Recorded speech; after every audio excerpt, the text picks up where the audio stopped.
शिव शिव शिव। पार्वती, मैं अग्नि के मस्तक पर स्थित हूं और तुम सोम के।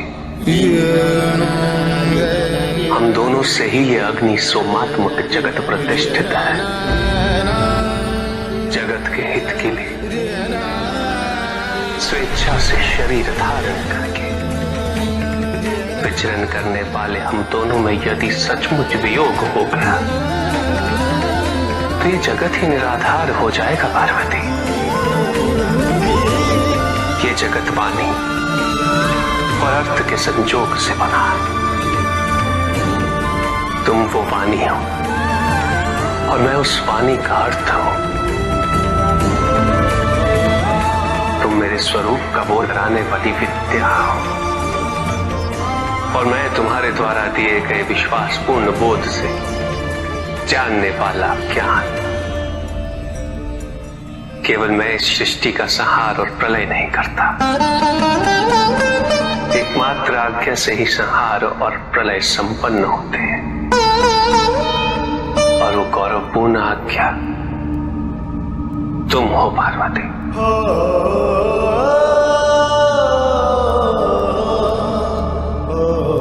तो हम दोनों में खो देने की संभावना ही कहां है? और यदि खोया भी है तो हमने एक दूसरे को किसी और रूप में पाया है, किंतु उस रूप के मूल में तो केवल मैं हूं और तुम हो।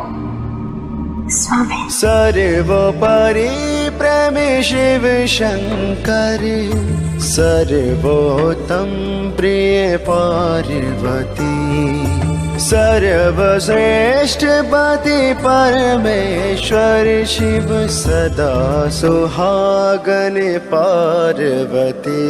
स्वामी, हमें बारंबार ये अनुभूति हुई है कि इस संबंध को बनाने में हमसे अधिक योगदान आपका रहा है। कभी क्षमा के रूप में, कभी धैर्य के रूप में, कभी प्रेम के रूप में, कभी साथ के रूप में। और आपके समक्ष तो हमारा योगदान निम्न मात्र है। इसके उपरांत आप इतने प्रसन्न कैसे हमारे साथ, सुखी कैसे हैं? क्योंकि मैं तुम्हें जो भी दे सकता हूं तुम उसे स्वीकार करते। तुमने मेरे प्रेम को उसके विविध रूपों में स्वीकार किया है पार्वती। सार्थक बनाया है तुमने उसे। और केवल यही नहीं, तुमने तो स्वयं अपने आप को समर्पित कर दिया। तुमने एक वैरागी शिव को गृहस्थ शिव के जीवन से परिचित कराया है। ऐसे ही हो प्रेमी पृथ्वी पर, जैसे है शिव पार्वती, सर्वोपरि प्रेम शिव शंकर, सर्वोत्तम प्रिय पार्वती। यदि तुम किसी से प्रेम करती हो तो उससे उसकी स्वतंत्रता कैसे छीन सकती हो? प्रेम का पर्याय है विश्वास। यदि तुम व्यक्ति पर विश्वास करती तो तुम्हें उसकी स्वतंत्र इच्छा पर भी विश्वास करना चाहिए। तुमने आराध्य प्रेम के नाम पर, भक्ति के नाम पर वो सब किया जो प्रेम नहीं, अपितु प्रेम के विरुद्ध है, विपरीत है। नियंत्रण, वर्चस्व, पूर्ण अधिकार और नियमबद्धता, ये सभी लक्षण प्रेम के नहीं है, अपितु प्रेम के अभाव के हैं। प्रेम के उचित अर्थ की जागरूकता ना होने का है।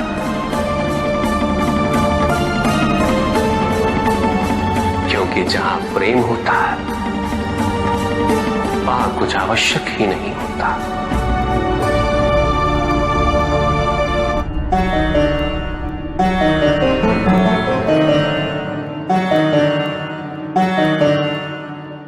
कहां भटक रही हो तुम सब बन प्रेम जोग?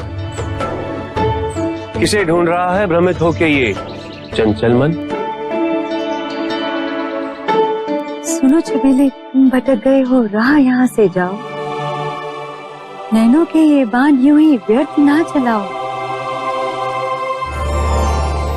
गिरता है जब प्रेम के ऊपर कहीं कोई भी आवरण, आता हूं मैं उसे हटाने, सिखाने प्रेम का व्याकरण।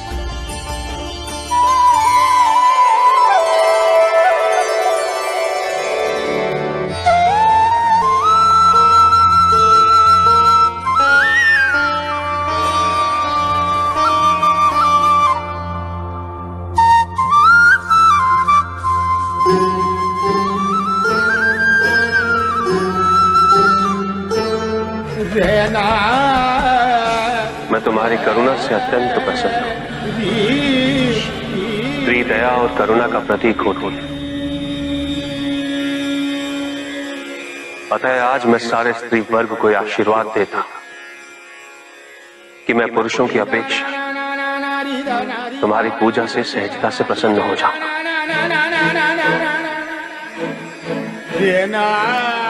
मैं ये वरदान देता हूं कि कोई भी स्त्री 16 सोमवार मेरी पूजा पूरी श्रद्धा और सच्चे मन से करे, मैं उसकी मनोकामना अवश्य पूरी करूंगा।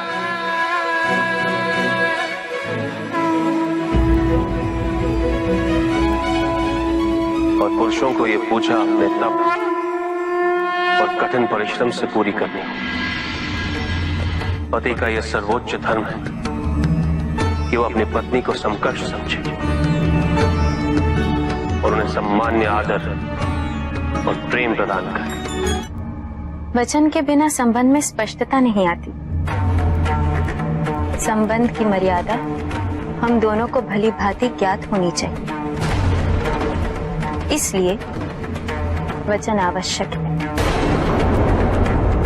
नियम आवश्यक है। तो कहिए, हम प्रत्येक कार्य में साथ होंगे,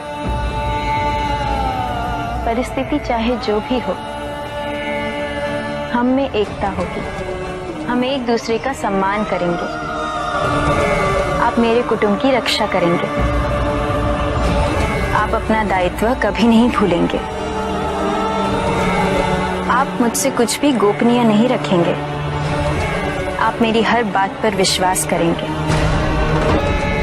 कभी संदेह नहीं करेंगे, सदैव मुझसे सत्य कहेंगे। आप केवल मेरे बनकर रहेंगे, मेरे साथ।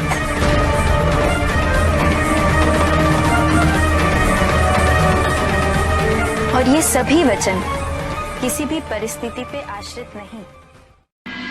प्रभु, ये विवाह मुझे स्वीकार्य नहीं है प्रभु। मैं मेरे जीवन का प्रत्येक क्षण आपकी सेवा में समर्पित करना चाहता हूं। मैं नहीं चाहता हूं कि मेरा कोई भी संबंध मेरे भक्ति को विभाजित या बाधित करने का कारण बने। नंदी, विवाह तुम्हें मेरी भक्ति के लिए अयोग्य कैसे बना देगा? उसमें बाधा कैसे उत्पन्न कर देगा? माता, आपके और प्रभु के बीच में इतनी चुनौतीपूर्ण स्थितियां उत्पन्न हुई, फिर भी आप दोनों स्थिर रहे। किंतु मेरे लिए यह संभव नहीं है माता, क्योंकि मैं अपने दायित्व के मार्ग में कोई भी विकर्षण सहन ही नहीं कर सकता।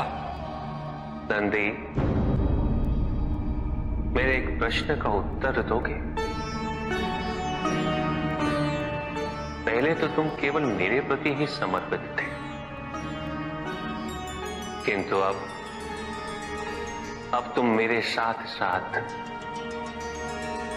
पार्वती की भी आराधना करते हो।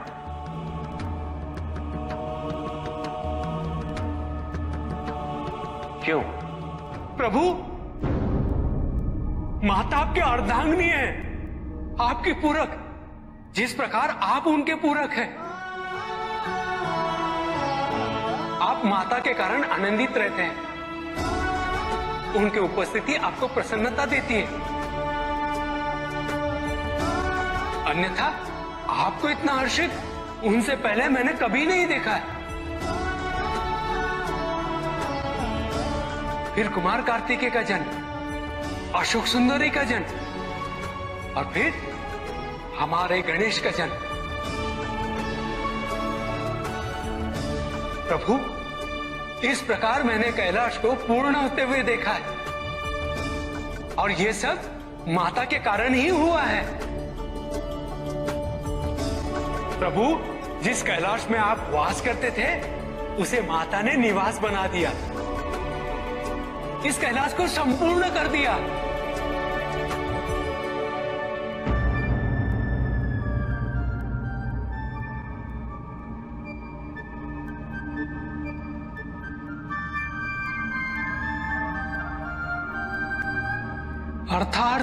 अर्थात व्यक्ति की पूर्णता हेतु विवाह आवश्यक है नंदी। जैसे स्वामी और हम एक दूसरे के पूरक हैं, उसी प्रकार तुम्हारी अर्धांगिनी और तुम एक दूसरे के पूरक बनोगे। विवाहित जीवन की अनुभूति, परिवार का सुख, उसके सुख और उसकी सुरक्षा के लिए संघर्ष, ये सभी अनुभूतियां व्यक्ति के विकास के लिए अनिवार्य है नंदी। किंतु प्रभु, मेरी स्वतंत्रता। स्वतंत्र तो वो नहीं है नंदी जो विवाह के विचार से भयभीत तो होते हैं या संकोच करते हैं, क्योंकि स्वतंत्रता तो वो है जो किसी भी विचार से प्रभावित ना हो, किसी भी सुख, किसी भी दुख से प्रभावित ना हो। और जो व्यक्ति इतना तटस्थ हो, जागरूक हो, उसकी स्वतंत्रता को तो विवाह से भी प्रभावित नहीं होना चाहिए। और फिर क्या गणेश, कार्तिकेय और अशोक सुंदर, ये सभी विवाह उपरांत परिवर्तित हो गए? क्या उनका विवाहित होना उनकी भक्ति और उनके समर्पण में बाधा बन गया नंदी? उनकी स्वतंत्रता में बाधा बन गया? क्या अपने माता पिता के प्रति उनका प्रेम और उनका सेवा भाव घट गया नंदी? फिर मेरे एक और पुत्र को ये चिंता क्यों?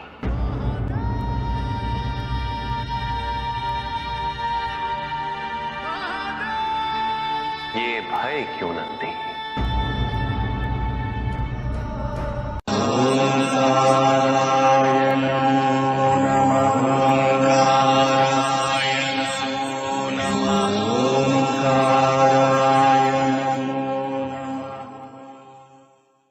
साधना नकारात्मक अवश्य हो सकती है पिपला, किंतु उपलब्धि तो विधायक होती है। साधना में अंधकार को खोना और प्रकाश को पाना है पिपला,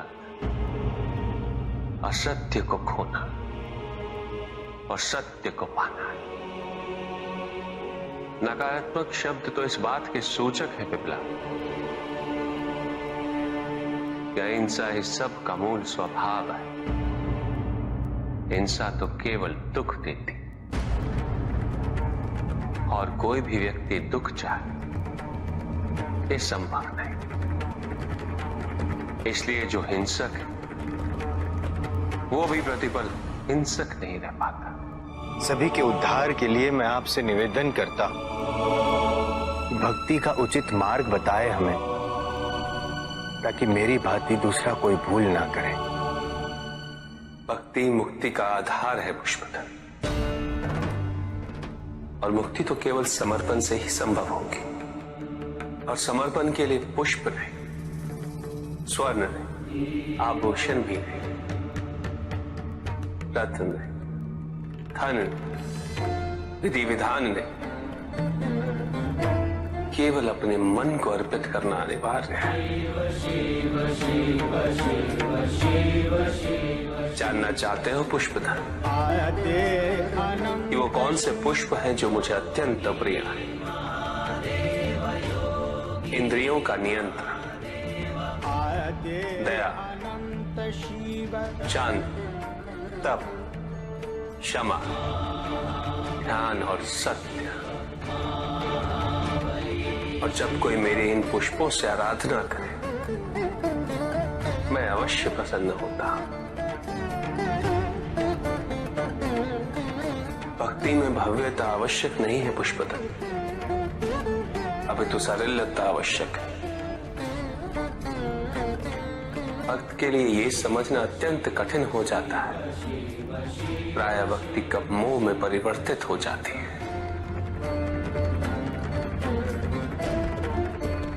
और ऐसे में पथ भ्रमित होना अनिवार्य है।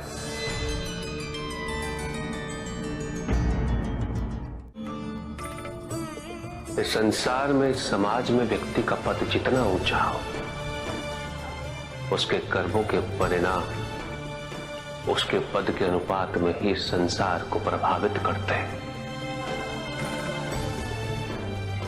इसलिए समाज में उच्च पदों पर विराजमान व्यक्तियों को सदैव अपने दायित्व का स्मरण रखना चाहिए। उन्हें यह स्मरण रखना चाहिए कि यदि वो अपने पद की गरिमा को क्षति पहुंचाते हैं तो उनका पतन निश्चित है।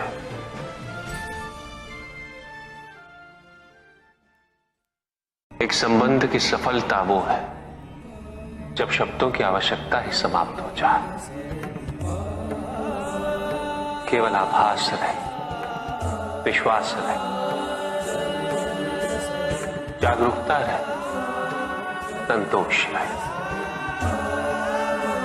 बिना कहे ही दोनों एक दूसरे की बात समझ लें। अवश्य स्वामी, और दाम्पत्य जीवन के सफल होने का ये एक बहुत महत्वपूर्ण प्रमाण भी है।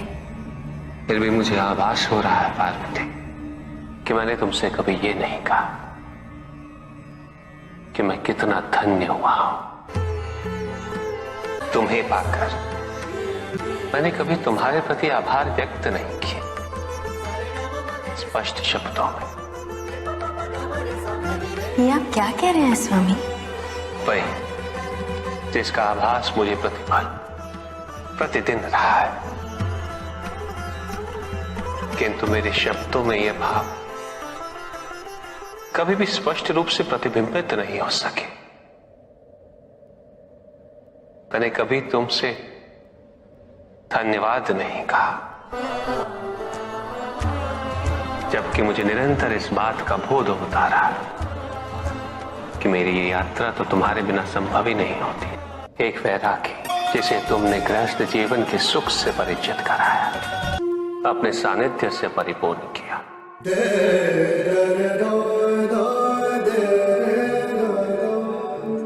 संतान का सुख दिया, पिता बनने का सुख दिया। यदि मैं पिता न बनता तो पितामह बनने का सुख कैसे प्राप्त होता? पार्वती, तुम्हारे आगमन से केवल मुझे ही नहीं, समस्त संसार को, कैलाश को एक नया अर्थ मिला है।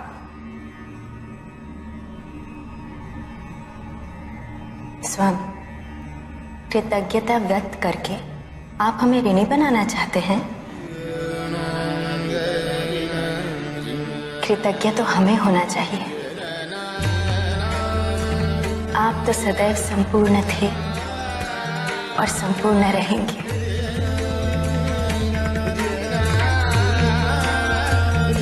इसके पश्चात आपने हमें हर रूप में स्वीकार किया और हमारा जीवन परिपूर्ण किया। हमने ऐसे कई निर्णय आपकी इच्छा के विरुद्ध लिए। हमारा वहां बिन बुलाए जाना उचित नहीं होगा सती। हमारे वहां जाने से केवल तुम्हारा अहित होगा दाक्षायणी। अहित अहित अहित, आप तो ऐसे बात कर रहे हैं जैसे वो मेरे पिता नहीं मेरे शत्रु हो।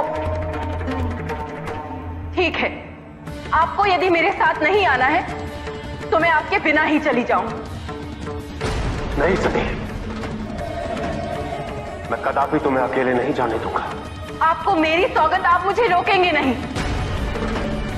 यदि वहां जाने से मेरा अहित होगा तो आप मेरा अहित होने के बाद आइएगा। आपको मेरी सौगंध है महादेव। सती, आप रुष्ट भी हुए, किंतु कभी भी आपने स्वयं को हमसे न पृथक किया और न होने दिया। तुमसे पृथक होकर अपने आप को दंडित करने की मेरी कोई इच्छा नहीं थी पार्वती। नहीं स्वामी, हमें आभास है हमने आपको बहुत दुख दिए हैं, और जब आभार व्यक्त करने की बात हो सकती है तो क्षमा की क्यों नहीं। रुक जाओ, महत्वपूर्ण ये वृक्ष है, इन्हें काटना बंद करो। ये वृक्ष हमें छांव देते हैं, फल देते हैं। वृक्षों के बिना इस पृथ्वी की कल्पना संभव नहीं। इनका संरक्षण किया जाना चाहिए, हनन नहीं। हम सभी को इनका संरक्षक बनना होगा। हम अपनी आवश्यकता हेतु इनका उपयोग करते हैं, ये क्या अनुचित है? यह आवश्यकता किसने उत्पन्न की? किसने बनाया ये नियम? तुम ये सोचते हो कि तुम शक्तिशाली हो और यह वृक्ष असहाय है। यदि तुम प्रकृति के साथ अन्याय करोगे तो प्रकृति अपना प्रचंड रूप धारण कर तुम्हें दंडित करेंगे, और उस दिन इस संसार में तुम्हें अपनी नग्नता का बोध होगा। प्रत्येक वृक्ष को वर्षों लग जाते हैं उगने में, विकसित होने में, अपनी पूर्णता प्राप्त करने में। उसके पश्चात वो हमारा पोषण करते हैं, निस्वार्थ भाव से हमारी सेवा करते हैं। हम स्वयं इनका शोषण कैसे कर सकते हैं? तुम अपने आप को मनुष्य कहते हो। मनुष्य तो विचारवान होते हैं, संवेदनशील होते हैं। जो अपने स्वार्थ हेतु वनस्पति और जीव जंतुओं का शोषण करे, वो कैसा मनुष्य? जो तुम कर रहे हो वो प्रकृति पर अत्याचार है, और अत्याचारी सदैव अत्याचारी ही होता है। अपनी प्राकृतिक संपदा की रक्षा करना प्रत्येक मनुष्य का उत्तरदायित्व है। यदि ये वृक्ष विरोध नहीं करते हैं, उलाहना नहीं देते, तो तुम सबने यह समझ लिया कि इन्हें कष्ट नहीं होता। यदि इन वृक्षों को काटने पर रक्त नहीं निकलता, तो तुम सबने यह समझ लिया कि इन्हें पीड़ा नहीं होती। किंतु क्या कभी तुम सबने यह सोचा कि एक वृक्ष काटकर तुम प्रकृति से उसकी संतान छीन लेते? एक वृक्ष को काटकर तुम न जाने कितने ही पक्षियों से, पशुओं से उनका आश्रय छीन लेते। भूल हर माता पिता से होती है और सदैव होती रहेगी, क्योंकि कोई एक मार्ग निर्धारित कहां है। प्रत्येक संतान भिन्न होती है, प्रत्येक माता पिता भिन्न होते हैं। उनके अनुभव भिन्न होते हैं। आवश्यक ये समझना है कि संतान को पोषण चाहिए, संरक्षण चाहिए, शरीर के लिए, मन के लिए, उसके आत्मसम्मान के लिए। संतान के लिए यह जानना आवश्यक है कि माता पिता को उस पर विश्वास है या नहीं। माता पिता का उसके प्रति व्यवहार कैसा है। इससे संतान अपना मूल्यांकन करती है। उन्हें सम्मान दो, उन्हें स्वतंत्रता दो, उन पे विश्वास करो। अच्छे आहार, अच्छे विचार, अच्छे संस्कारों से उनका पोषण करो।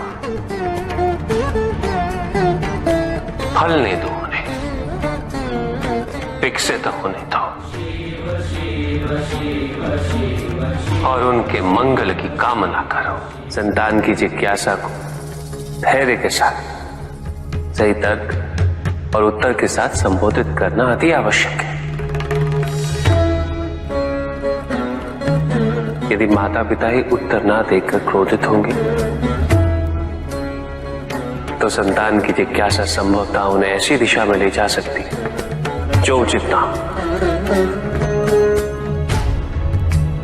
जन्म देना ही माता पिता का एकमात्र कर्तव्य नहीं होता। उन्हें अपनी संतान के व्यक्तित्व का सुधार भी करना होता है। सदैव माता पिता पे आश्रित रहने से संतान की उन्नति संभव नहीं होती। उसे अपना मार्ग, अपना उद्देश्य स्वयं ढूंढना होता है और माता पिता द्वारा अपनी संतान को अपना लक्ष्य प्राप्त करने से रोकना यह अनुचित है। दंड वही जो अपराधी की आपराधिक प्रवृत्ति को परिवर्तित कर उसे न्याय और धर्म का पालन करने वाला व्यक्ति बना दे। भाग्य तो स्वयं कर्मों से ही निर्धारित होता है।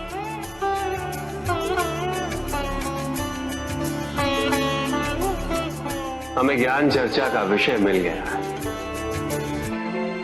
तो प्रश्न ये है कि हमारा भाग्य हमारे कर्म निर्धारित करता है या हमारे कर्म हमारा भाग्य बनाते हैं। जब भी हम अपने अतीत की ओर देखते हैं तो मन में यही प्रश्न उत्पन्न होता है कि हम जिन परिस्थितियों में हैं, क्या उसका मूल कारण हमारे कर्म है या हमारा भाग्य।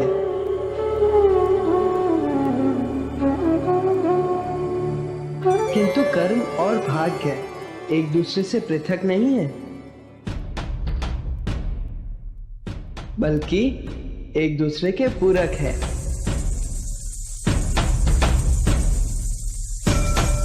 कर्म से भाग्य निर्धारित होता है और जो भाग्य हम अपने कर्म से अर्जित करते हैं वही भविष्य के कर्मों का आधार बनता है। इस समय ये पंख इस सभागृह के वायु पे आश्रित है। आप सभी के श्वास इसकी दिशा परिवर्तित कर सकती है। इसकी अपनी इच्छा कुछ भी नहीं, ना ही इसमें अपनी दिशा स्वयं निर्धारित करने की क्षमता है।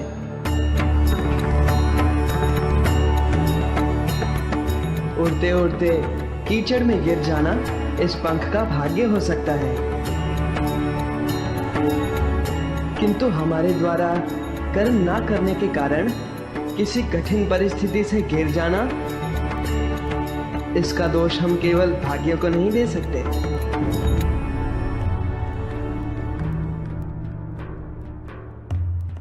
क्योंकि हमें अपने विवेक से कर्म करने की क्षमता प्राप्त है।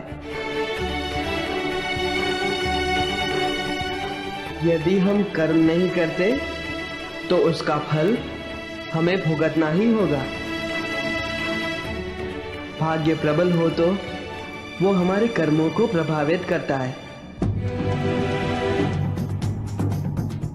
किंतु ये भी सत्य है कि कर्मों की प्रबलता हमारे भाग्यों को परिवर्तित करने में सक्षम होती है। किस मार्ग का चयन करना है ये केवल हम पे निर्भर करता है। किंतु कर्म और भाग्य में कौन अधिक महत्वपूर्ण है? कर्म क्योंकि कर्म ही सौभाग्य को दुर्भाग्य बना सकता है और दुर्भाग्य को सौभाग्य में कर्म ही परिवर्तित कर सकता है। किंतु कर्म से मेरा तात्पर्य कर्म की पूर्णता है।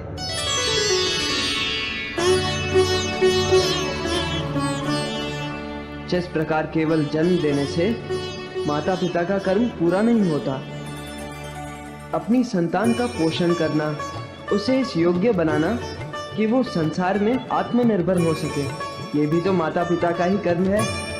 संतान को संरक्षण देना, अच्छे संस्कार देना, उसे उसके दायित्वों के प्रति जागरूक करना या सक्षम बनाना, ये भी माता पिता का ही कर्म है।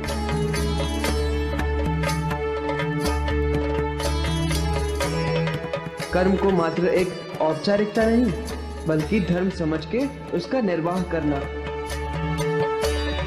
यही अच्छे भाग्य का, अच्छे भविष्य का बीजारोपण करता है। श्री गणेश की, श्री गणेश की। तुमने कहा कि कर्म और भाग्य के मार्ग का चयन करना हम पे निर्भर करता है।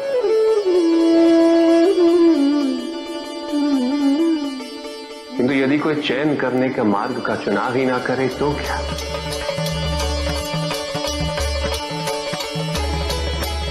यदि इस पंख के लिए इसका महत्व ही ना हो कि वो कीचड़ में गिरा या किसी के शीर्ष पे अलंकृत हुआ। कर्म और भविष्य के मार्ग से पृथक होकर एक मार्ग और होता है,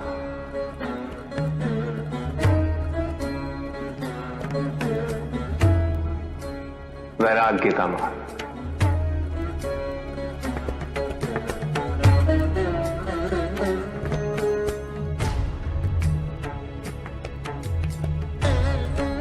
संसार अनेक युगों तक कर्म और भाग्य की प्रबलता पर विमर्श करता रहेगा और ऐसे विमर्श समाज की उन्नति में सदैव सहायक सिद्ध होंगे।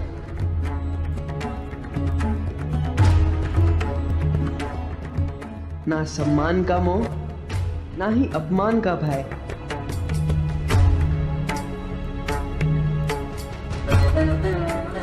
अर्थात एक ऐसी दशा जिसका होना ना होना किसी भी परिभाषा के परे है।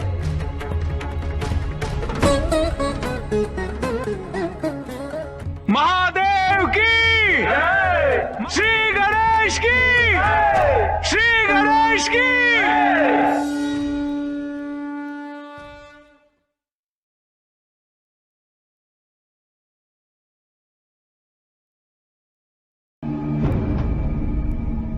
तो आप सबकी मंशा मेरे भोजन में परिवर्तन लाने की है। जी हाँ प्रभु, और इसका हमारे समक्ष ठोस कारण भी है प्रभु। विवाह उपरांत आपका जीवन सभ्य समाज की संगति में व्यतीत होने वाला है और सभ्य समाज में अपक्व भोजन को हे दृष्टि से देखा जाता है प्रभु। इसीलिए अब आप पकवान ग्रहण करके सामाजिक जीवन का आनंद लीजिए प्रभु। आप देवतागण उस जीवन पद्धति को तिरस्कृत कर जो कि आपके अनुरूप और जो आपके अनुकूल ढल जाए, उसे आप सभ्य की संज्ञा देते है ना इंद्र? महादेव, इसे कृपया अन्यथा ना ले प्रभु, परंतु देवराज के कथन में कुछ सत्य अवश्य है। पकवान का सामूहिक रूप से ग्रहण करना यह सभ्य समाज का अभिन्न अंग है। अब आप भी इसे अपना ले तो इसमें हानि क्या है प्रभु? ऐसे भोजन से केवल हानि ही हो सकती है देवर्षि नारायण। सर्वप्रथम ऐसे भोजन के उत्पादन हेतु जो कि सभ्य समाज का भोजन है और वन्य प्रदेश का विनाश कर उसे खेतों में परिवर्तित करते,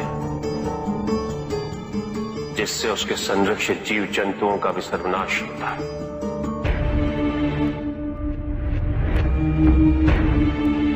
हम अपने शरीर का पोषण करने हेतु जीव जंतुओं की हत्या करते हैं,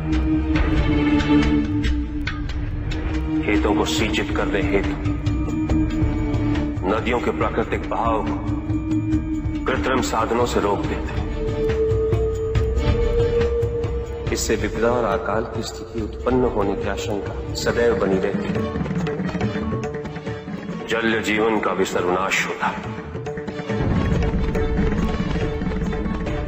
तत्पश्चात उस अन्न को पकाने हेतु हम वृक्षों को काटकर ईंधन की आवश्यकता पूरी करते हैं।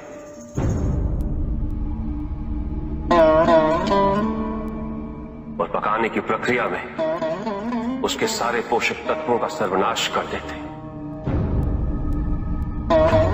नहीं देवराज, अपने पोषण हेतु मैं अन्य जीव जंतुओं की हत्या कदापि नहीं कर सकता।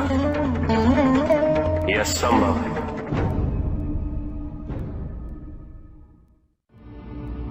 वो व्यापारी जिसके पास इस संसार में जीवन निर्वाह हेतु सब कुछ था,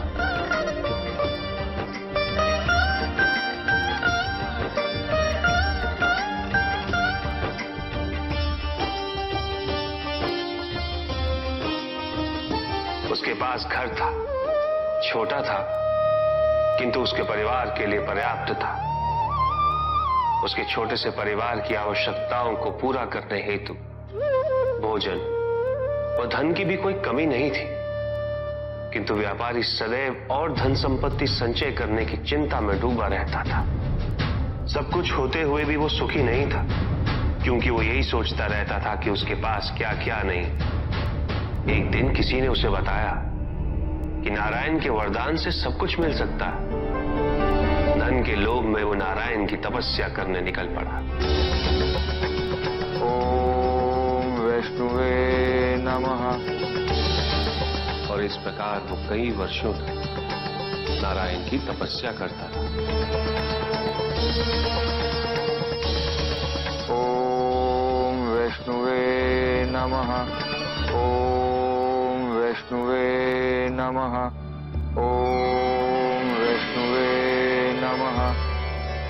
ओम वैष्णवे नमः। वत्स,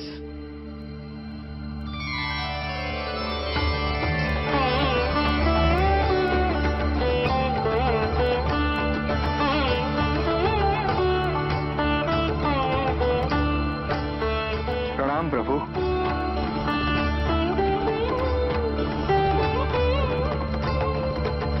मैं तुम्हारी तपस्या से प्रसन्न हूं। मांगो, क्या वरदान मांगना चाहते हो? प्रभु, प्रभु मुझे समस्त संसार की भूमि चाहिए। संसार में जितना भी धन है सब मेरा हो जाए।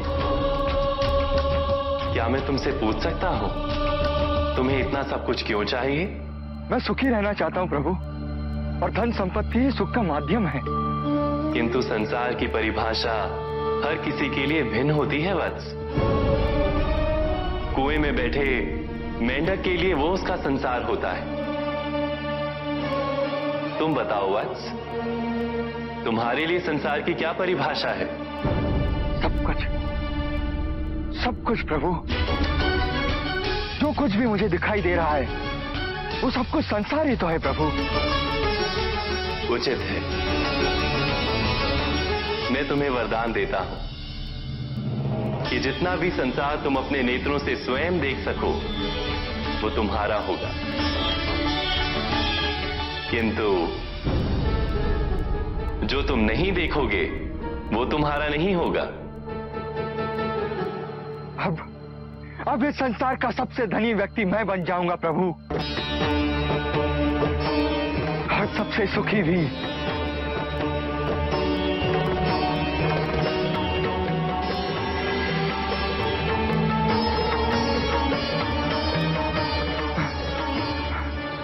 सब मेरा, ये सब भी मेरा। उसने सोचा यदि वो दौड़ के समस्त संसार को देख ले तो वरदान अनुसार सब उसका हो जाए। यहां से वहां, वहां से यहां वो चारों दिशाओं में भागने लगा।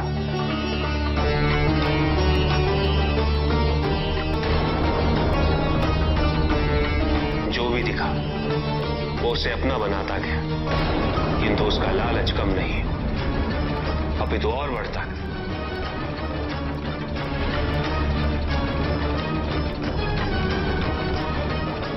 निरंतर भागते रहने के कारण शीघ्र उसका शरीर उसका साथ देने में असमर्थ हो गया।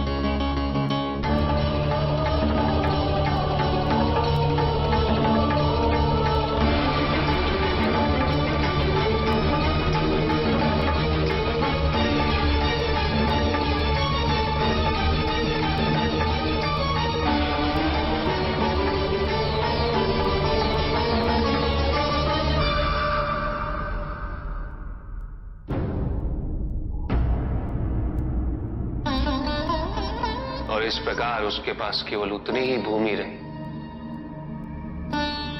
जिस पे उसका मृत शरीर पड़ा हुआ था।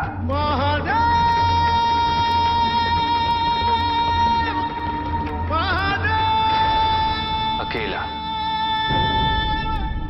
उसके पास उसके परिवार का सुख भी था, किंतु उसने उसका आनंद नहीं उठाया।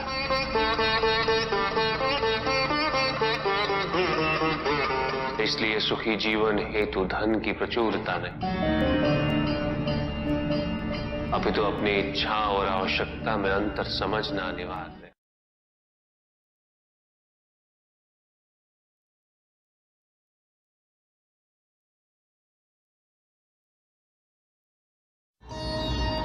किंतु पिताजी, कुछ व्यक्ति अहिंसा का व्रत कर रहे हैं,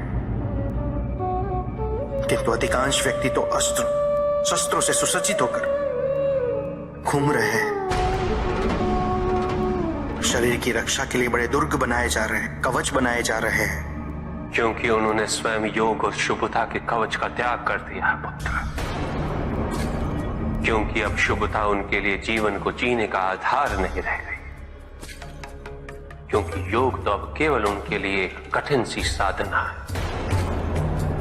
जो व्यक्ति, जो समाज योग से और साधना से जितना विमुख होगा, वो समाज आत्मरक्षा के लिए कवच, दुर्ग और अस्त्रों और शस्त्रों के निर्माण हेतु सदैव विवश होगा। व्यक्ति के अंतर मन से शुभता जितनी ही क्षीण होती जाएगी, योग की अग्नि जितनी कम होती जाएगी, उसके जीवन में अंधकार की अग्नि भी उतनी ही प्रचंड होती जाएगी। समाज में ऐसे अभिमानी और अहंकारी व्यक्तियों की संख्या सदैव बढ़ती रहेगी पुत्र। समाज में उतनी ही तीव्रता से युद्ध और अस्त्रों के अनुनाद की दिशा में अग्रसर होगा। किंतु पिताजी, जो समाज योग शुभता से विमुख होता जा रहा है, उन्हें कैसे लौटाया जाए? प्रयत्न चाहे एकमात्र किसी के भी धरातल पे चले, जब तक सृष्टि के किसी भी अंश, जब तक एक प्राणी की शुभता और योग के द्वारा इस समाज को संचालित करने के लिए प्रयत्नशील रहेगा, जब तक वो शुभता और योग को केवल शोभा की वस्तु नहीं समझेगा, तब तक सृष्टि में शुभता की पराजय असंभव है पुत्र। तब तक योग, बल और शुभता का समापन नहीं हुआ। परिस्थितियां कैसी भी विकट हो पुत्र, अहंकार के अंधकार का आवरण चाहे कितना भी घना हो, आध्यात्म योग और शुभता का एक लघु दीपक भी सदैव उस पर विजयी होता रहेगा। मेरा एक कथन सदैव स्मरण रखना पुत्र, मन के हारने से हार और मन की जीत में ही जीत होती है। अपने मन से शुभता और योग को तुम कभी भी विस्थापित नहीं होने देना। 3 प्रकार के शरीर होते हैं, स्थूल, सूक्ष्म और कारण शरीर। स्थूल शरीर वो है जो हमारे अंग, उपंग, जो प्रत्यक्ष, जिसे स्पर्श किया जा सकता है, और सूक्ष्म शरीर अप्रत्यक्ष, जिसे आत्मा कहते हैं, जिसे स्पर्श नहीं किया जा सकता, किंतु उसकी अनुभूति अवश्य होती है। मृत्यु में स्थूल शरीर का अंत होता है, किंतु आत्मा का नहीं होता, और आत्मा के चारों ओर एक शरीर और होता है जो चेतन, अवचेतन और अचेतन मन का अवशेष होता है। अतृप्त इच्छाओं का और वासनाओं का कोश होता है, और यही तीसरे प्रकार का कारण निमित्त बनता है अगले जन्म का।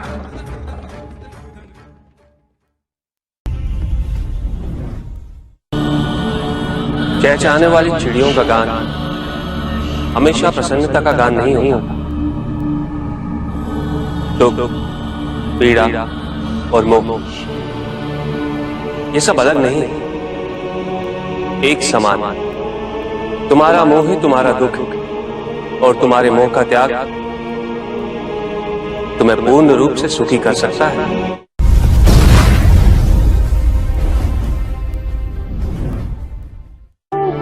पूजित का साक्षात सामने होना मन को भटकने नहीं देता, किंतु जो सच्चे भक्त हैं भगवान तो उनके मन में, उनके हृदय में निवास करते हैं। जिनके हृदय में श्रद्धा है उनके लिए पूजा करने हेतु अपने आराध्य का साक्षात सामने होना अनिवार्य नहीं।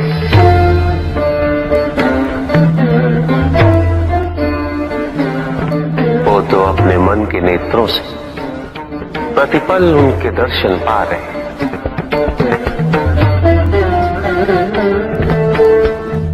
उनकी प्रत्येक अनुभूति में भगवान है।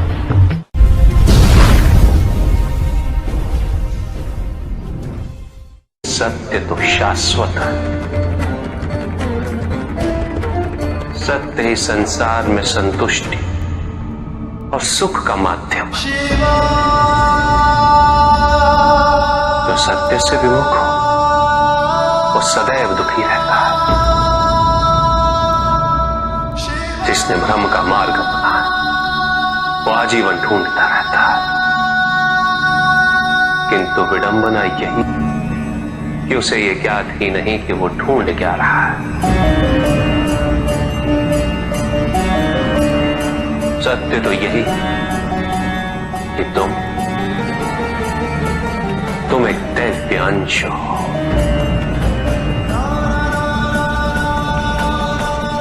जन्मोपरांत तुम सबने अपने आप को केवल मनुष्य मान लिया, और यही विस्मरण तुम्हारे कष्टों का कारण है। तुमने अपने शरीर को ही सत्य माना। लोभ, भय, शंका, असुरक्षा, छल, इन सब को अपने जीवन का आधार बना लिया।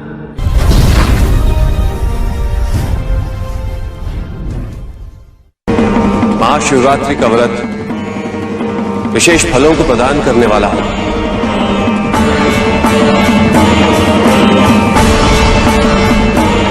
इस व्रत को रखने से पुरुषों की सारी मनोकामनाएं पूरी हुई।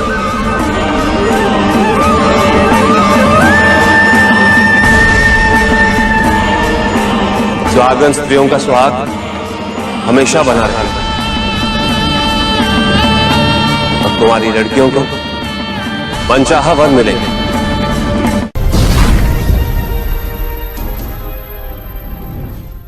पुत्र और पुत्री में भेद करना उचित नहीं, किंतु तब भी कुछ व्यक्ति ऐसी मूर्खता कर बैठते क्योंकि वो कन्या की महिमा से अपरिचित है,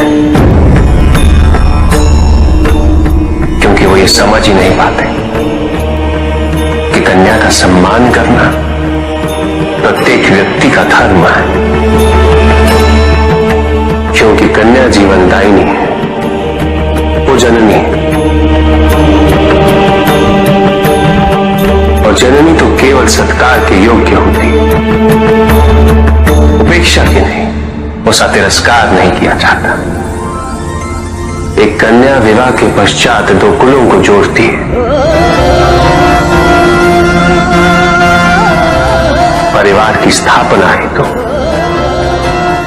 एक कन्या की भूमिका पुरुष से कहीं अधिक महत्वपूर्ण होती है। और जब परिवार से परिवार जुड़ते हैं तो समाज की स्थापना होती है।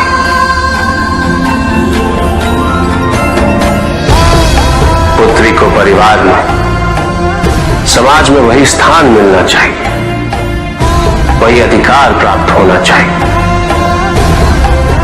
जो एक पुत्र को प्राप्त होते हैं।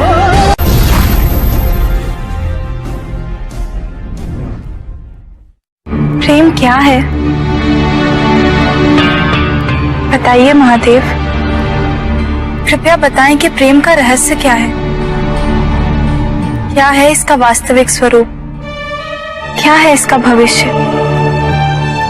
प्रेम क्या है ये तुम पूछ रही हो पार्वती? प्रेम का रहस्य क्या है? प्रेम का स्वरूप क्या है?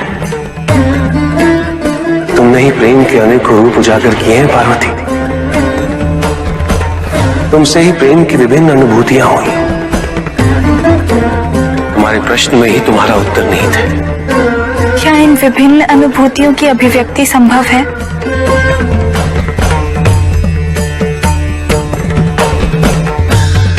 सती के रूप में जब तुम अपने प्राण त्याग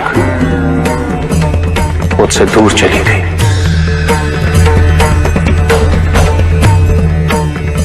मेरा जीवन, मेरा संसार, मेरा दायित्व सब निरर्थक और निराधार हो गया। मेरे नेत्रों से अश्रुओं की धाराएं बहने लगी। अपने से दूर कर तुमने मुझे मुझसे भी दूर कर दिया पार्वती।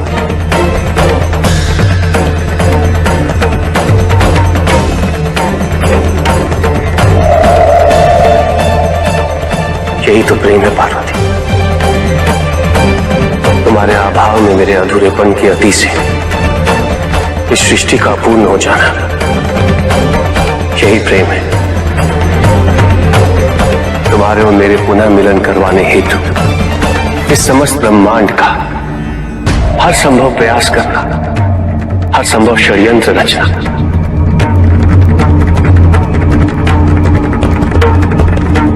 इसका कारण हमारा असीम प्रेम ही तो है। तुम्हारा पार्वती के रूप में पुनः जन्म लेकर मेरे एकाकीपन और मुझे मेरे वैराग्य से बाहर निकलने के लिए विवश करना और मेरा विवश हो जाना, ये प्रेम ही तो है।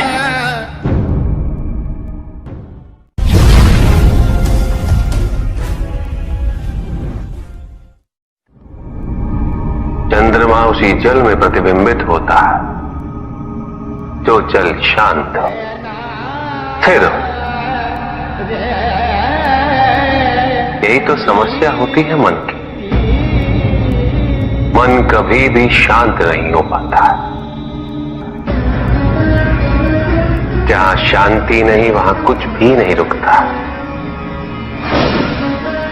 समुद्र की लहरों की भांति विचारों का उपद्रव मन को निरंतर स्थिर रखता। कुछ भी सुनने और समझने के लिए मन का मौन रहना आवश्यक है, किंतु मन मौन रहना नहीं जानता। वो तो निरंतर कुछ ना कुछ कहता रहता। प्रतिपद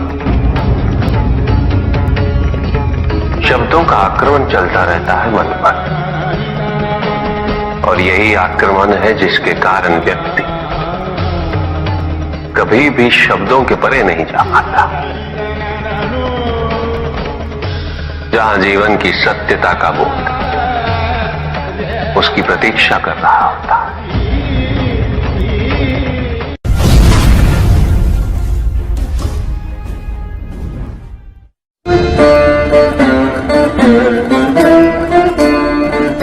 मैं वो हूं जो नहीं है,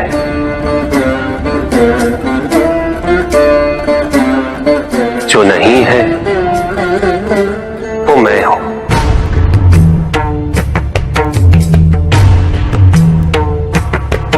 चिरकाल तक सभी को यह स्मरण रहे, जब आप में श्वास है तो मैं आप में हूं। देव देव महादेव शिवा, देव देव। और जिस क्षण आप में श्वास नहीं तब आप मुझ पे हैं। देव शिवा, देव देव।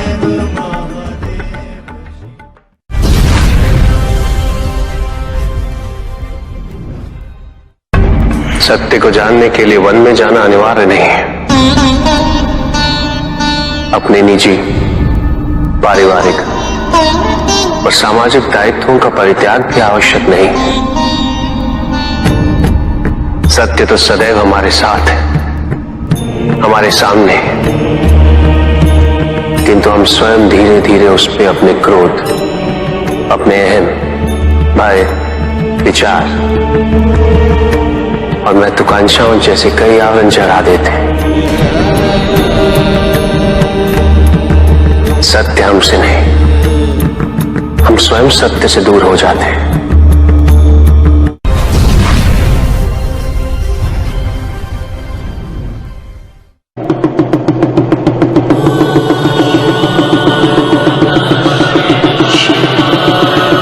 जहां न अमृत, न विष, न सुख, न दुख, न स्वर्ग, न नरक, वही परम आनंद है। उसी परम आनंद तक की यात्रा है तुम्हारी। ये यात्रा आनंद के सानिध्य की है, ये यात्रा सानिध्य के आनंद की है। और इस यात्रा में मैं प्रतिपल तुम्हारे साथ हूं। मुझे ढूंढो मत, केवल पहचानो, तुम ही मैं हूं, मैं ही तुम। हर आरंभ का मैं ही अंत हूं, और हर अंत सदैव मेरा ही आरंभ होगा। देव देव महादेव शिवा, देव देव महादेव शिवा। तुम्हारे साथ छल तुम्हारी अपनी इच्छाओं ने किया है, तुम्हारे हट ने किया है, तुम्हारी अपनी सोच ने किया है। ये रहस्य नहीं कि प्रत्येक आत्मा मुक्ति की इच्छुक होती है। जो मरता है वो है पंचभूतों से निर्मित शरीर,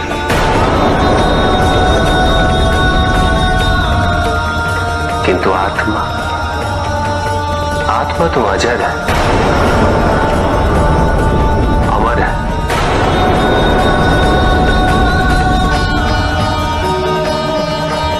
जिसकी यात्रा मोक्ष पर संपूर्ण होगी।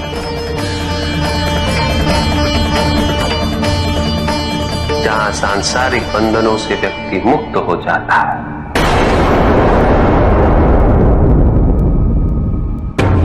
सारी इच्छाएं लुप्त हो जाती,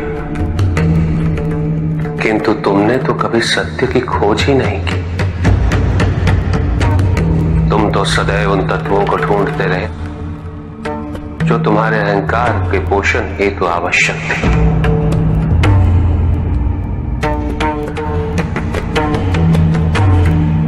किंतु सत्य तो यही है कि ना कोई तुम्हारा है और ना तुम किसी के। जो है वो परमात्मा का है और जो नहीं वो भी परमात्मा का ही है। इस शरीर में तुम इस सत्य से अनभिज्ञ हो, किंतु इस शरीर के पूर्व तुम्हें इस सत्य का बोध था और इस शरीर के पश्चात भी रहेगा। प्रश्न ये है कि क्या तुम इस सत्य को अभी स्वीकार करना चाहते हो? यदि करते हो तो परिवर्तन का मार्ग स्वतः प्रदर्शित हो जाएगा। आजीवन तुम प्रत्यक्ष को ही सत्य मानते रहे, परोक्ष सदैव महत्वहीन रहा। तुम्हारे पास यही अवसर है उस भूल को सुधारने का। भक्ति हेतु यदि कुछ अनिवार्य है तो केवल भक्ति ही।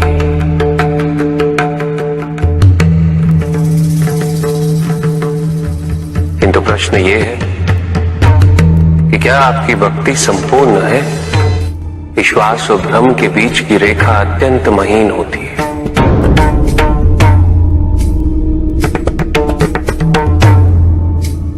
असंख्य व्यक्ति ये नहीं समझ पाते कि उनका विश्वास विश्वास है या भ्रम।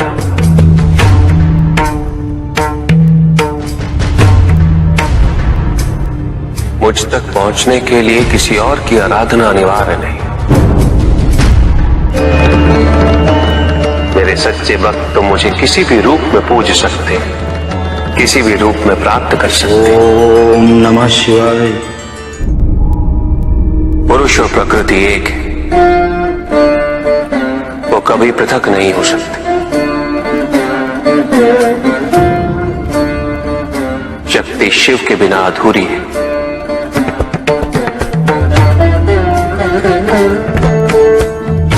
और शिव तो शक्ति के बिना शव के समान है। शिव शक्ति पुरुष प्रकृति का संतुलन सदैव अनर्थकारी सिद्ध होगा।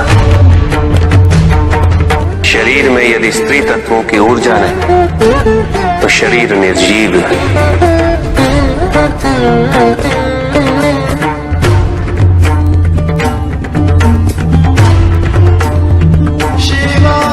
शक्ति और शिव के संपूर्ण रहस्यों को समझ लेना भक्ति, ज्ञान और तपस्या की पराकाष्ठा है।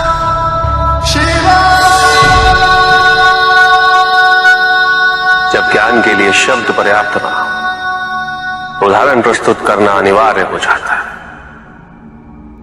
केवल आपके लिए ही नहीं, अपितु आपके माध्यम से समस्त संसार को शिव और शक्ति की संयुक्ता से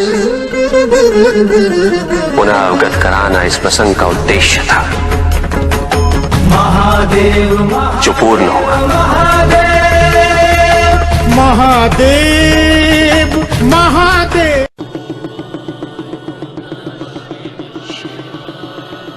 जहां न अमृत न विष,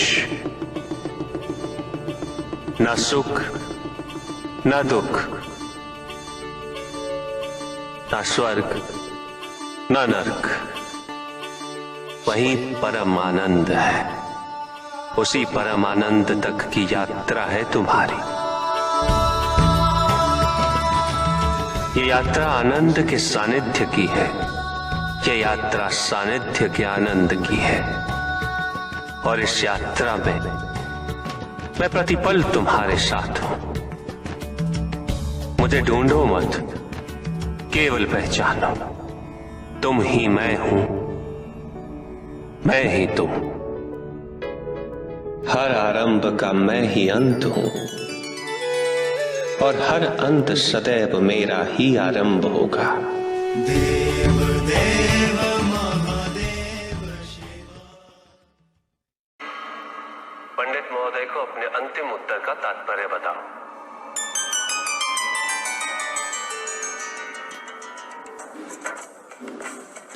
तात्पर्य यह है पंडित जी, इस जगत में 1 गुण, 2 गुण, 3 गुण, 5 गुण, ये सारे आरोपण मानव का मस्तिष्क करता है। अन्यथा जगत तो ब्रह्म माया है और ये सारे गुण भी माया मात्र है। सब कुछ निर्गुण है मेरे महादेव की भांति।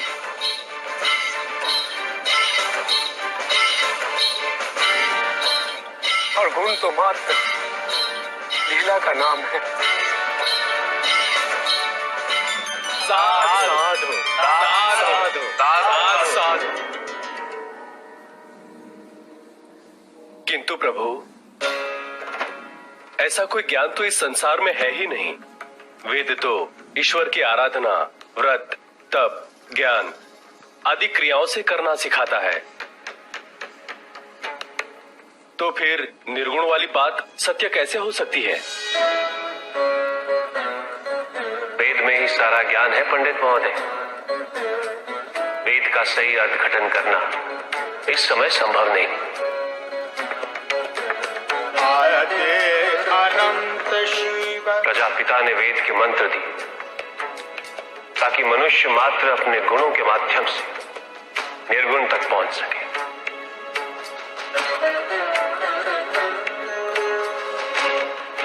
किंतु आप सब गुणों की मीमांसा में ही रुक गए। प्रश्न भी आपका और उत्तर भी आप ही का।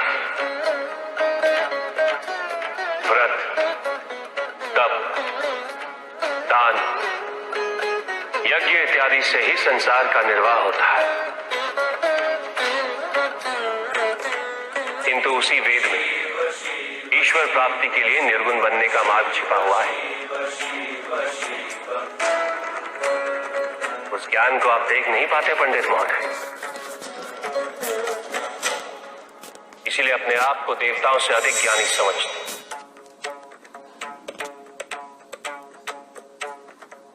पंडित महोदय, ज्ञान का भ्रम अज्ञानता का प्रथम लक्षण है।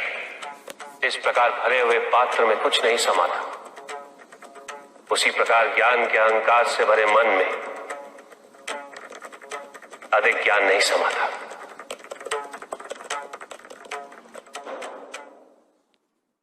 पूछ सकता हूं? अवश्य ऋषि कश्यप। जहां प्रश्न नहीं वहां जिज्ञासा नहीं, और जहां जिज्ञासा नहीं होती वहां ज्ञान की वृद्धि नहीं हो सकती। निसंकोच होकर पूछिए। प्रभु, आप तो कालोपरी हैं, सर्वज्ञ हैं, त्रिकालदर्शी हैं।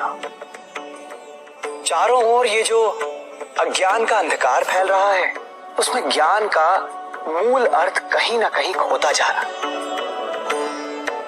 मेरा आपसे विनम्र निवेदन है प्रभु, किसी अन्य विषय पर चर्चा आरंभ करने से पूर्व हमारे और इस समस्त संसार के कल्याण और मार्गदर्शन हेतु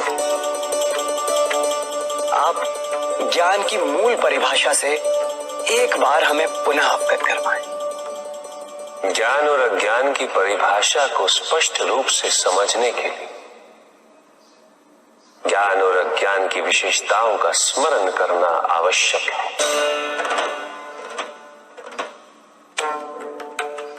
जिसके कारण स्वार्थ, विनाश, क्रूरता, अशांति और भय में वृद्धि हो, वह ज्ञान है।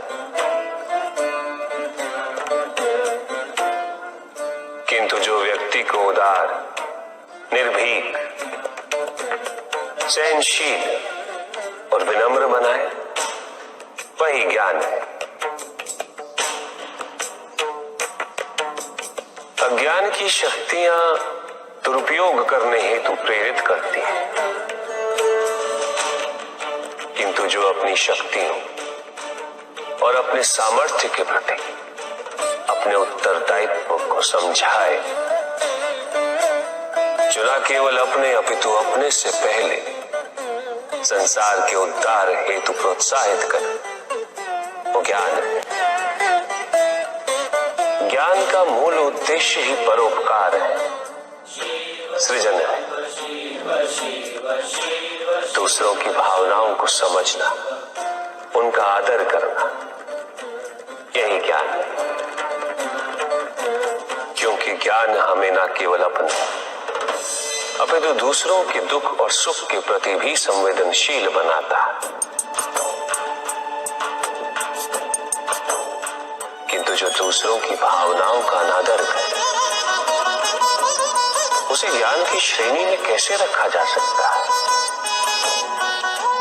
अज्ञान के कारण व्यक्ति सांसारिकता में बंधता जाता है, वो माया में उलझता जाता है। अज्ञान परम सत्य से दूर ले जाने का माध्यम है, किंतु ज्ञान व्यक्ति को परम सत्य की ओर ले जाता है। ज्ञान मुक्तिदायक है, मोक्ष का मार्ग है, और इस मुक्तिदायक ज्ञान का सर्वोच्च रूप है आत्मज्ञान,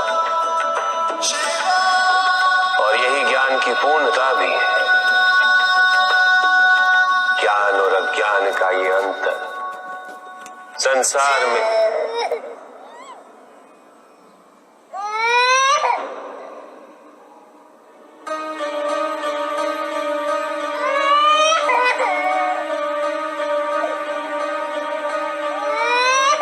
ऋषि कश्यप, ये तो किसी शिशु का क्रंदन है। विदर्भ देश के राजा और मेरे भक्त सत्यार्थ का पुत्र चालू देश के राजा ने सत्यार्थ की हत्या कर दी। सत्यार्थ की पत्नी ने अपने शिशु के साथ अपनी रक्षा करने हेतु वन में शरण ली,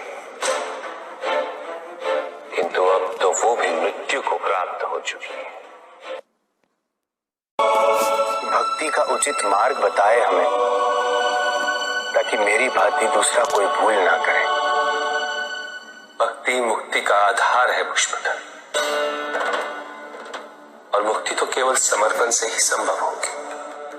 और समर्पण के लिए पुष्प नहीं, स्वर्ण नहीं, आभूषण भी नहीं, रत्न नहीं, धन नहीं, विधि विधान नहीं, केवल अपने मन को अर्पित करना अनिवार्य है। जानना चाहते हो पुष्पधर कि वो कौन से पुष्प हैं जो मुझे अत्यंत प्रिय है? इंद्रियों का नियंत्रण, दया, शांति, तप, क्षमा, ध्यान और सत्य। और जब कोई मेरी इन पुष्पों से आराधना करे, मैं अवश्य प्रसन्न होता।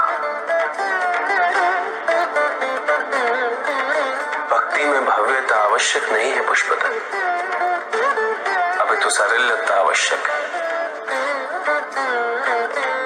भक्त के लिए ये समझना अत्यंत कठिन हो जाता है, प्राय भक्ति कब मोह में परिवर्तित हो जाती है।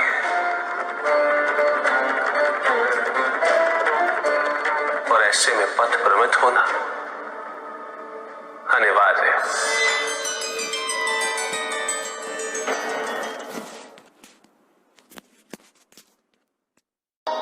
किंतु पिताजी, कुछ व्यक्ति अहिंसा का व्रत कर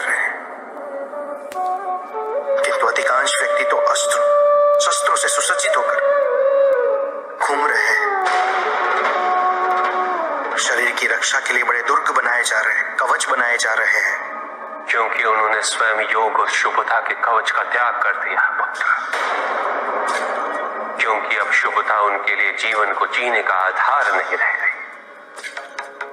क्योंकि योग तो अब केवल उनके लिए एक कठिन सी साधना है। जो व्यक्ति, जो समाज योग से और साधना से जितना विमुख होगा, वो समाज आत्मरक्षा के लिए कवच, दुर्ग और अस्त्रों और शस्त्रों के निर्माण हेतु सदैव विवश होगा। व्यक्ति के अंतर मन से शुभता जितनी ही क्षीण होती जाएगी, योग की अग्नि जितनी कम होती जाएगी, उसके जीवन में अंधकार की अग्नि भी उतनी ही प्रचंड होती जाएगी। समाज में ऐसे अभिमानी और अहंकारी व्यक्तियों की संख्या सदैव बढ़ती रहेगी पुत्र। समाज में उतनी ही तीव्रता से युद्ध और अस्त्रों के अनुनाद की दिशा में अग्रसर होगा। किंतु पिताजी, जो समाज योग शुभता से विमुख होता जा रहा है, उन्हें कैसे लौटाया जाए? प्रयत्न चाहे एकमात्र किसी के भी धरातल पे चले। जब तक सृष्टि के किसी भी अंश, जब तक एक प्राणी भी शुभता और योग के द्वारा इस समाज को संचालित करने के लिए प्रयत्नशील रहेगा, जब तक वो शुभता और योग को केवल शोभा की वस्तु नहीं समझेगा, तब तक सृष्टि में शुभता की पराजय असंभव है पुत्र। तब तक योग, बल और शुभता का समापन नहीं हुआ है। परिस्थितियां कैसी भी विकट हो पुत्र, अहंकार के अंधकार का आवरण चाहे कितना भी घना हो, आध्यात्म योग और शुभता का एक लघु दीपक भी सदैव उस पर विजयी होता रहेगा। मेरा एक कथन सदैव स्मरण रखना पुत्र, मन के हारने से हार है और मन की जीत में ही जीत होती है। अपने मन से शुभता और योग को तुम कभी भी विस्थापित नहीं होने देना। स्वामी, असुरों को ऐसा क्यों लगता है कि देवताओं के पतन में ही उनका उत्थान है? क्यों वो दोष अपने आचरण में नहीं देख पाते? स्वामी, असुर समाज इस प्रकार कभी भी स्थिरता प्राप्त नहीं कर सकेगा। हाँ पार्वती, किसी का पतन किसी के उत्थान का आधार नहीं बन सकता। उत्थान तो व्यक्तिगत होता, आंतरिक होता। जब किसी समाज में प्रत्येक व्यक्ति इस आंतरिक उत्थान के लिए अग्रसर है, तभी समाज में परिवर्तन वास्तविक रूप से संभव है। प्रतिशोध में हिंसा, हिंसा जितनी क्षति किसी दूसरे को पहुंचाती है पार्वती, उससे कहीं अधिक क्षति स्वयं को पहुंचाती। असुरों ने सदैव केवल यही देखा कि उनके साथ अन्याय हो रहा है। उन्होंने परिस्थितियों और व्यक्तियों को दोष देकर प्रतिशोध लेने का प्रयास किया, किंतु किसी ने कभी ये नहीं सोचा पार्वती कि जिसे वो अन्याय समझ रहे, क्या वास्तविकता में वो अन्याय है भी या नहीं, और यदि अन्याय है तो उसके कारण क्या। असुरों ने कभी भी अपने अंतर मन में झांक कर नहीं देखा कि क्या कभी उनसे भी कोई भूल हुई थी। आत्मविश्लेषण का कभी कोई प्रयास नहीं किया। उन्होंने सदैव केवल यही समझा कि त्रिदेव ने और देवताओं ने उनके साथ विश्वासघात किया, किंतु उन्होंने अपने द्वारा किए गए विश्वासघात पर कभी विचार नहीं किया। उन्होंने जब भी जो भी वरदान मांगा है उन्हें अवश्य प्राप्त हुआ है, किंतु विडंबना देखो, उन्होंने उन वरदानों का सदैव दुरुपयोग ही किया, व्यक्तिगत कारणों के लिए, महत्वाकांक्षाओं की पूर्ति के लिए। तो केवल अविश्वास से आती है। स्थिरता के लिए विश्वास अनिवार्य है। विश्वास और शांति की निरंतरता बनाए रखना कैसे संभव है? इस नकारात्मकता का प्रसार हम कैसे रोकें प्रभु? केवल इस जागरूकता से कि सब कुछ अहम से संबद्ध नहीं। जब भी किसी व्यक्ति के कार्य में अहम भाव प्रबल हो तो अहंकार व्यक्ति जैसा भी हो उसे अस्तित्व केवल वैसा ही प्राप्त होता है। व्यक्ति यदि अपने कर्मों के लिए अपने को उत्तरदायी समझे तो वो स्वतंत्र था। जब तक व्यक्ति किसी और को उत्तरदायी समझेगा तब तक वो निर्भर रहेगा। व्यक्ति यदि ये सोचे कि उसके दुख का कारण कोई और है तो वो सुखी कैसे रह पाएगा? यह असंभव है, क्योंकि दूसरों को परिवर्तित करना उसके वश में नहीं। वो तो केवल अपने आप को परिवर्तित कर सकता है। यही एक स्वतंत्रता है उसके पास। जो पीड़ा है, जो कष्ट है, व्यक्ति के अपने फल है, अपने निर्णय के फल। और जिस दिन वो अपने निर्णय परिवर्तित कर ले उसी दिन उसके जीवन में परिवर्तन भी आ जाएगा। जिन्होंने जीवन के प्रति घृणा सिखाई उन सभी व्यक्तियों ने पृथ्वी को नर्क बनाने में अपना योगदान दिया। इसलिए अधिकांश व्यक्ति अपने दोष, अपनी त्रुटियां और अपनी व्यर्थता को जीवन पर आरोपित कर मुक्त हो जाते हैं। उन्हें लगता है कि जीवन ऐसा ही होता है और उसके समक्ष वो विवश है। वो ये नहीं समझते कि वो जिन प्रवृत्तियों को लिए वो प्रवृत्तियां दुख को जन्म देने वाली वृत्तियां हैं। वो अपनी अज्ञानता के गहराई से अनभिज्ञ है और वो अपने अहंकार में ये स्वीकार नहीं कर पाते कि वो तो कुछ जानते ही नहीं। अहंकार सर्वज्ञता का भ्रम उत्पन्न करता है। न जानने की स्वीकृति बहुत बड़ी विनम्रता है और वही पवित्रता भी है।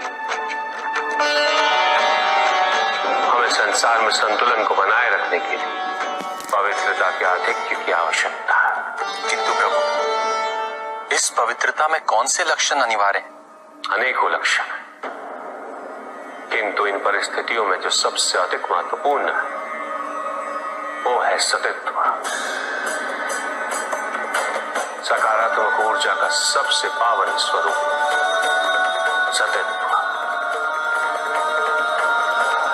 इस सतित्व पर मात्र विश्वास ही पर्याप्त है व्यक्ति को सुरक्षित रखने के लिए।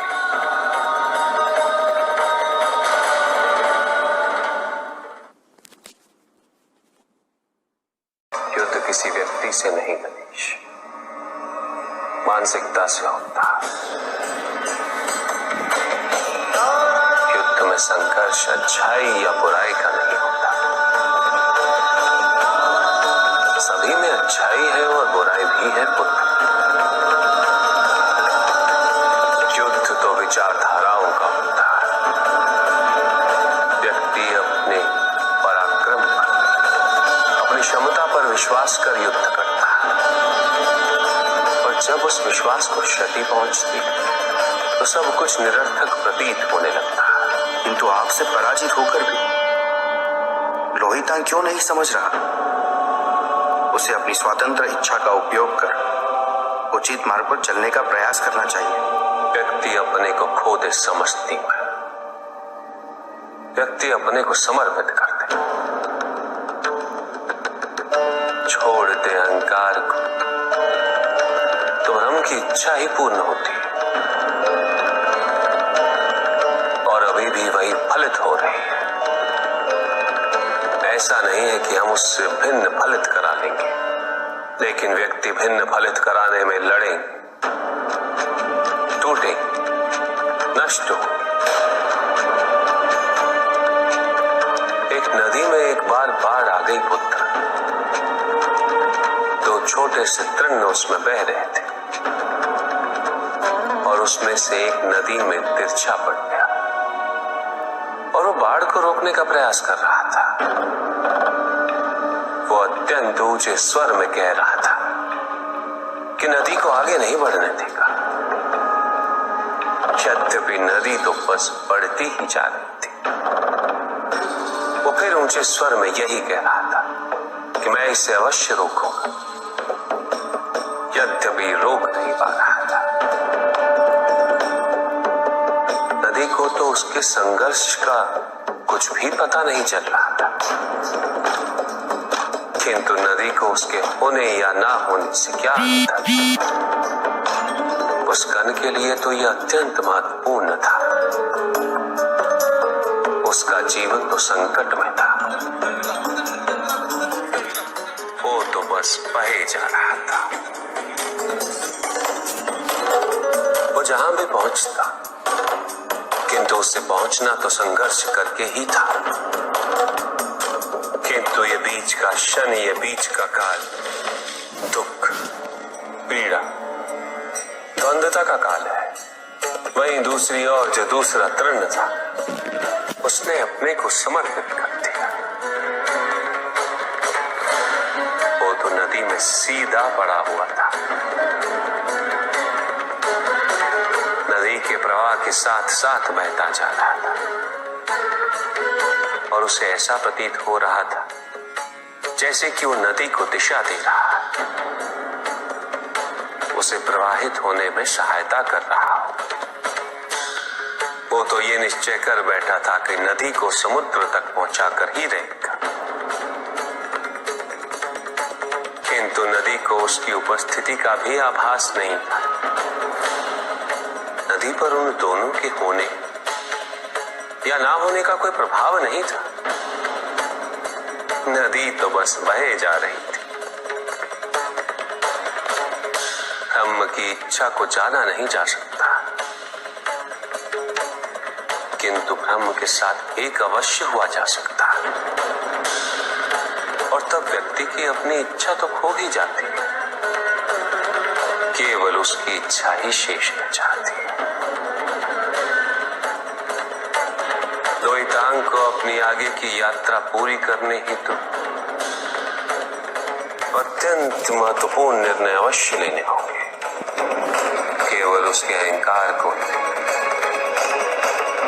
अभी तो उसके आत्मसम्मान को भी क्षति पहुंची है। जहां से इस युद्ध का अंत हुआ है, वहीं से लोहितांग के अंतर युद्ध का आरंभ हुआ है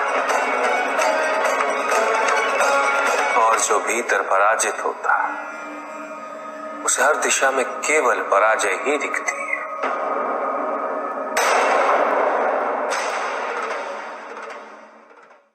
भैया भी आपकी भांति तपस्या करते हैं और वो कह रहे थे कि जिसके पिता स्वयं योगेश्वर और माता आदि शक्ति पार्वती हो, उसका तपस्वी होना पूर्व नियत ही नहीं, अपितु उसका धर्म होता है।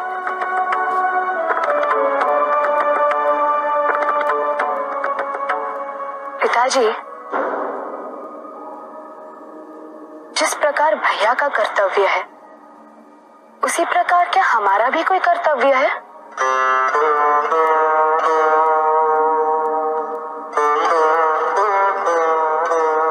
अवश्य है पुत्री।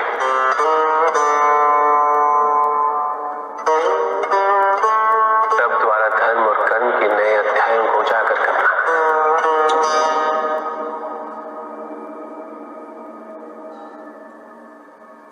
किंतु आप महादेव हैं और हम आपकी पुत्री,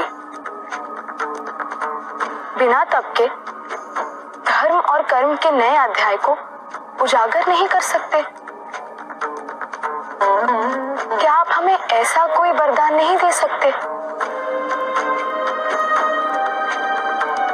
अवश्य दे सकता हूं पुत्र,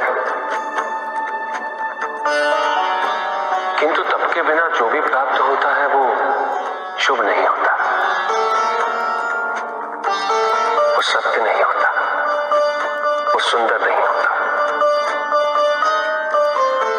मैंने बालक उपमन्यु को विज्ञान हेतु गुरु की शरण में जाने का मार्ग दिखाया। मैं चाहता तो वरदान देकर उसे ज्ञानी बना सकता था, किंतु बिना परिश्रम, बिना तपस्या के जो भी ज्ञान प्राप्त होता है वो संपूर्ण नहीं होता।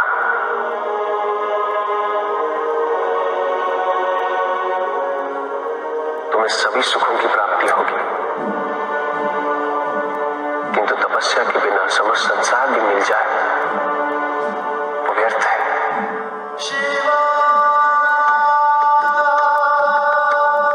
तुम्हारी माता ने भी मुझे प्राप्त करने के लिए घोर तपस्या की थी। तो क्या हम भी नहुष को बिना तपस्या के प्राप्त नहीं कर सकते? अवश्य प्राप्त कर सकते हैं, किंतु तपस्या के पश्चात नहुष को प्राप्त करने का सुख कुछ और ही होगा पुत्री। उस संबंध की परिपक्वता अतुलनीय होगी। उस विवाह से तुम जिन महान दायित्वों की पूर्ति करने जा रहे हैं उसका मार्ग तपस्या से ही प्रशस्त होगा।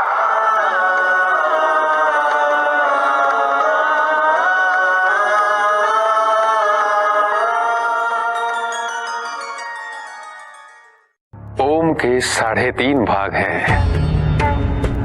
इन सभी की संधि से ओम का उच्चारण होता है। पहला भाग है अ। बोलिए, मेरे साथ बोलिए और मुझे बताइए कि आपको स्पंदन की अनुभूति कहां हुई।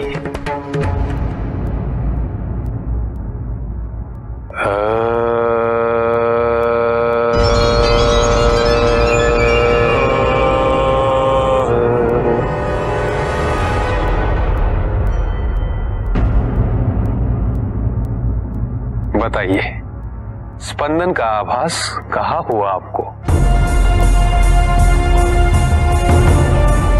यहां नीचे की ओर। वो आपका ब्रह्म स्थान है। ब्रह्म स्थान? अ की ध्वनि ब्रह्मदेव के साथ ही स्पंदित होती है।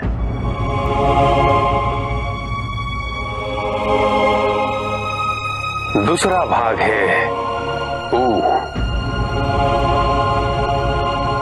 कहिए, मेरे साथ कहिए।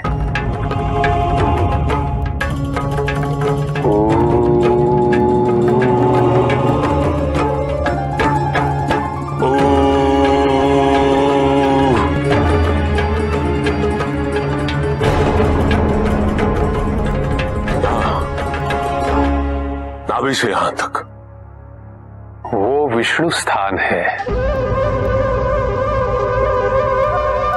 आपके शरीर का केंद्र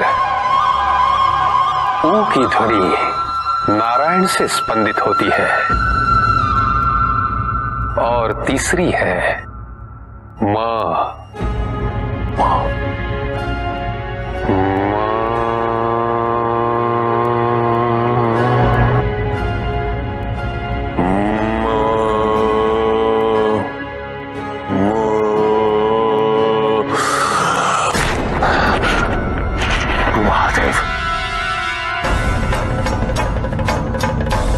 नीलकंठ। हम सभी के कंठों में वास करते हैं वो। केवल हमें उनका आह्वान करना आना चाहिए।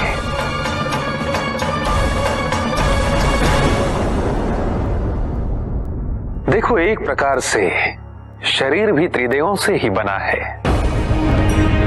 अ से उत्पत्ति होती है, स्वनिर्माण का स्थान है। ऊ भरण पोषण करता है, पूरक है। म निर्मल करता है, शुद्धिकारक है। स्वाधिष्ठान मणिपूरक, विशुद्धि।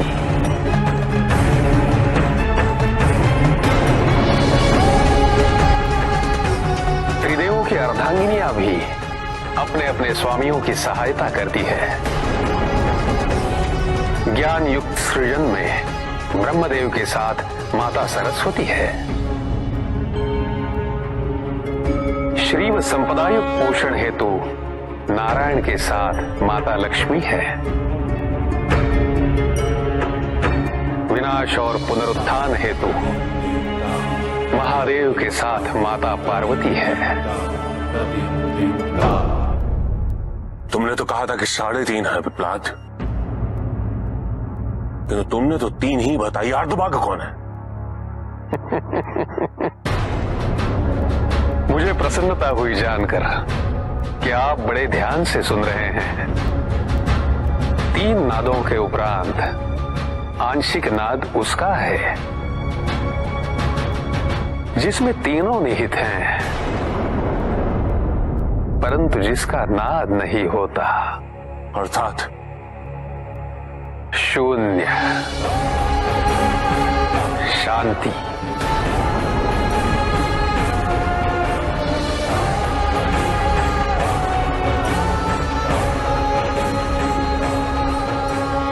क्या आप ओम का उच्चारण कर उसकी अनुभूति करना चाहेंगे?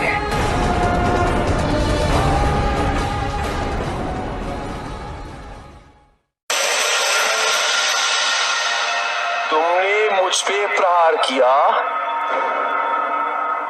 तुम्हें ज्ञात नहीं है इस अपमान का परिणाम कितना विनाशकारी होगा। मेरे पास मां काली की शक्तियां हैं।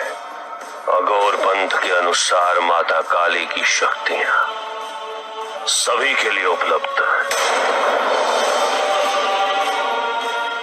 किंतु देवी काली का आह्वान करना सबके लिए संभव नहीं।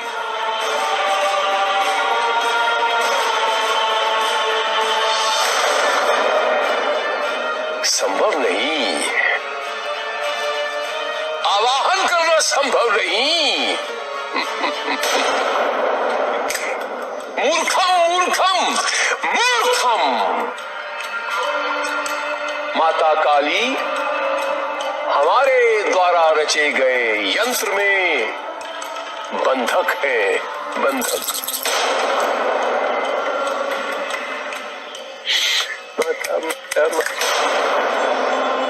उनकी ऊर्जा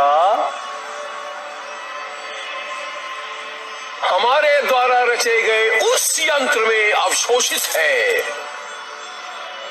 इसीलिए हम जब चाहें जैसे चाहें उसका उपयोग कर सकते हैं। ये सब ज्ञात होते हुए भी तुम उसका दुरुपयोग करना चाहते हो। मृत्यु मिलेगी तुम्हें, तुम्हें मृत्यु। मूर्खम, मृत्यु। आश्चर्य है मुझे कि एक अघोरी मृत्यु का भय दिखा रहा है।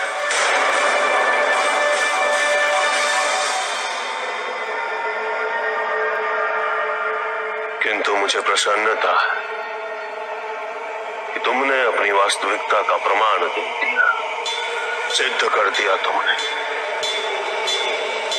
तुम बाहरी व्यवहार और वेशभूषा में भले ही अपने आप को अघोरी दर्शाते, किंतु तुम्हारी विचारधारा उसके विरुद्ध है, विपरीत। अघोरी के लिए क्या जीवन, क्या मृत्यु मनी। अपमान, सम्मान जैसी शब्दावली अघोरियों की विचारधारा का अंश कभी नहीं होती।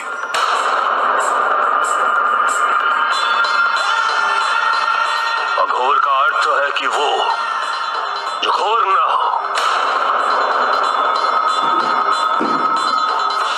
जो स्वयं भय से मुक्त हो।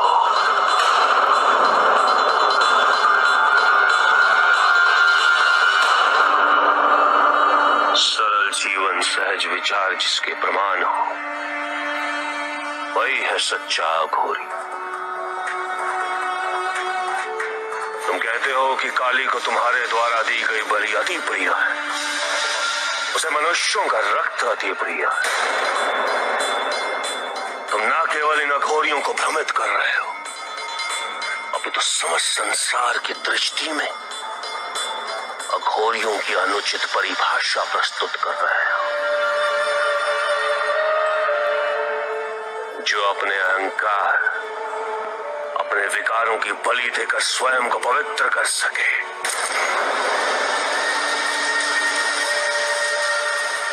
वही है सच्चा अघोरी।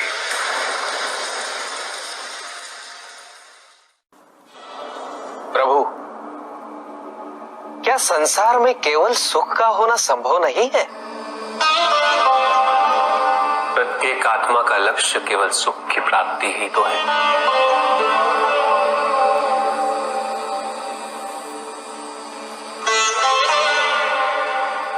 परमानंद की प्राप्ति, किंतु हम सुख नहीं, सुख को प्रदान करने वाली वस्तुओं को एकत्रित करना ही जीवन का उद्देश्य मान लेते हैं।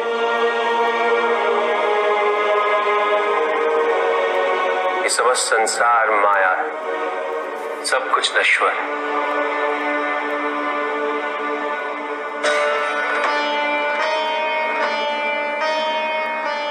जिन वस्तुओं को हम सुख का स्रोत समझकर एकत्रित कर रहे हैं, वो सदैव नहीं रहेंगे। जो व्यक्ति सत्य को जानते हुए भी लोभ का परित्याग नहीं करते, वो सदैव इन्हें खोने के भय में जीते।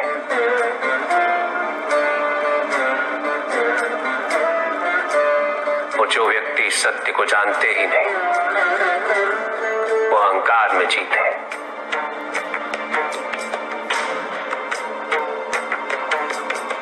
और जहां अहंकार और भय उपस्थित हो, वहां सुख कैसे रह सकता है?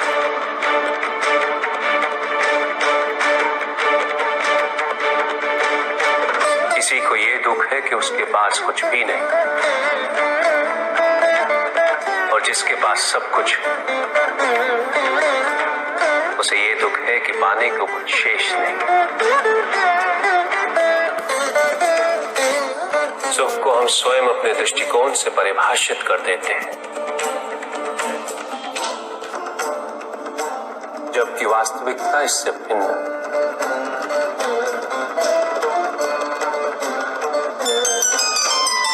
इसलिए आवश्यकता है अनासक्त रहे।